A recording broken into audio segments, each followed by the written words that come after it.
What's going on, you beautiful bunch of warriors? As promised, this is the weekly video and it's all about body positivity. Listen, I was waiting for the perfect background, the perfect makeup, the perfect outfit. But I just thought, let's just get on with things. This is me. You see what you get. So let's just get on with it, yeah? So I think it's really important to talk about body positivity because I think at this stage, it is so ingrained in us when we scroll through social media, and you know I talk about this quite a lot, that we should look a certain way. Our house should be a certain way. And if we don't live up to those standards, then we're doing something wrong. When in actuality, we're doing everything right. It's just those standards that have been placed upon us, and we can't help but be dragged into this social media arena of where we're supposed to look a certain way, act a certain way, have our hair a certain way, and the new trend of makeup, whatever that may be. So I think this is a vital topic to start up with. And just going back years ago, talk about breaking generational cycles. Going back, particularly the women in my family. My grandmother, for example, who I absolutely adored and still do, and I talk about her quite a lot in my book. She's always presented with pearls and her dress, and she was always so beautiful and always well presented. And it wasn't like a sad thing in our family, but it was more so ingrained in us, if you know what I mean, that we had to look a certain way and be presented to the world in a certain way. So when I started doing Irish dancing, again, that was put into me that I had to be fit. I had to always be the best. I always had to win. If I didn't, there was something going on. Now, that was just my feelings. That was just my feelings, that I felt that I wasn't doing good enough if I didn't win. It wasn't good enough to not hear your name called, be second. You just always had to win. So when we moved from Dublin to the southeast of Ireland, I was shocked. I was 11 years of age. I had just lost my nana that I was talking about.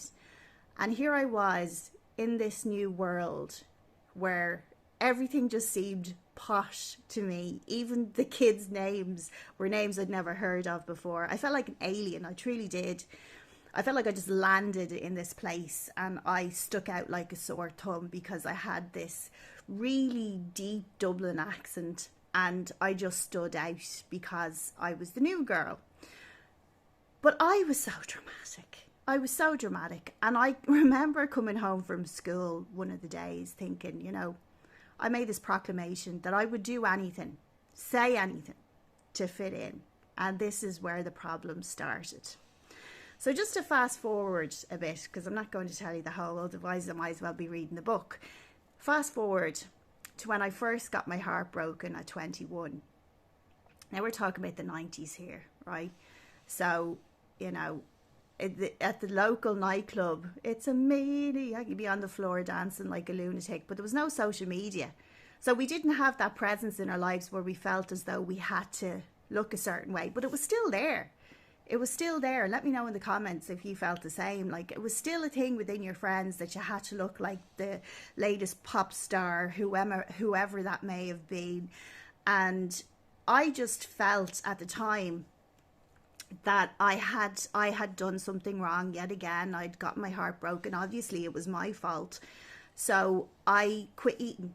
I would go on these ridiculous diets, like popcorn diets, where I would just eat popcorn for the day and nothing else.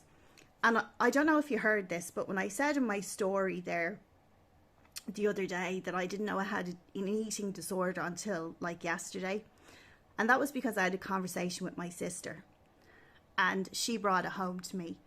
She said, Vivian, even when you were younger, you used to scrape your dinner into my school bag. Now, it might sound funny, and it kind of is a little bit. But even growing up, they would worry about me not eating, but I thought I was doing the right thing. I mean, even at a wedding, I was told to wear bicycle shorts because my tummy was sticking out and I was a size 10. So I always thought I was the big girl.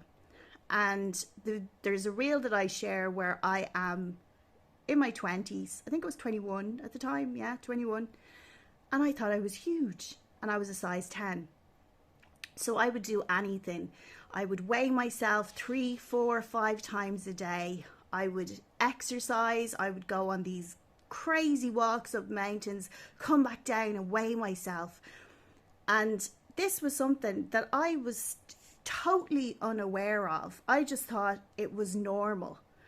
So as I started to get into addiction, yeah, I started to get into crack and gear, and I started to lose weight like really fast. And yet again, I thought this was a good thing. I thought I looked well. This is the best I've ever looked. But yeah, I'm strung out on crack and gear.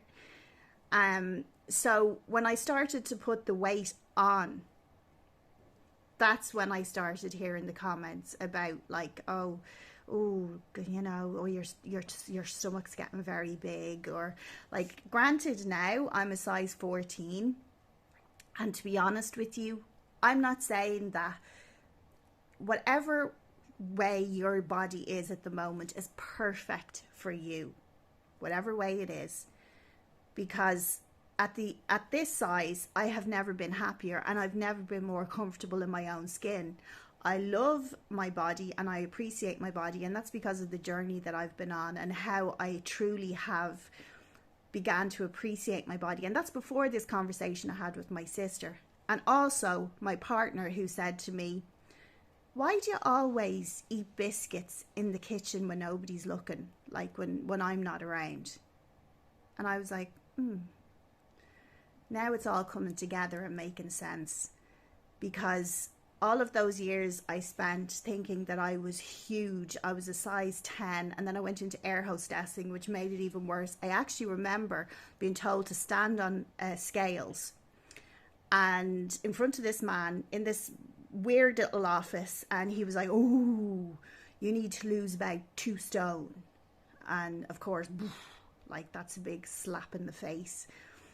So all of these experiences led me to hate my body, led me to despise who I was, led me to think that I was never good enough, that I didn't do enough, that I was always not worthy of living that life that I really wanted to live, which was just to be happy and at peace. So having that conversation with my sister brought home to me that they all knew it, but I didn't. So whatever place in your journey you are at the right place. That's not to say I'm not going to lose weight. That's not to say I'm not going to put on weight. I'm just happy to be who I am, and I'm happy to be healthy. A size 14 to me, I was size 16 last Christmas, and I know from my own health that wasn't good, but I learned to love my body at size 16, just like I love my body at size 14, and just like I will love my body whatever size it is. And the same goes for you. Love and appreciate your body for where it is right now, and she or he will repay you back in spades by giving you the health that you deserve. And you know, I always talk about social media and how we're drawn into this world of not being good enough. But just to take yourself out of that world for a little while and just take a little reality check and just know that you are good enough. And before the Insta age, before social media, all we had was a mirror and our friends and family. And it was up to us to decide what we should or should not look like, and that's the way it should always be. And to me, you're perfect just the way you are. So having lost all of that weight through addiction and thinking that I was only masso to now appreciate my body at a size 14 is where I love to be. So the journey has been a long one, an arduous one at times, but so worth taking.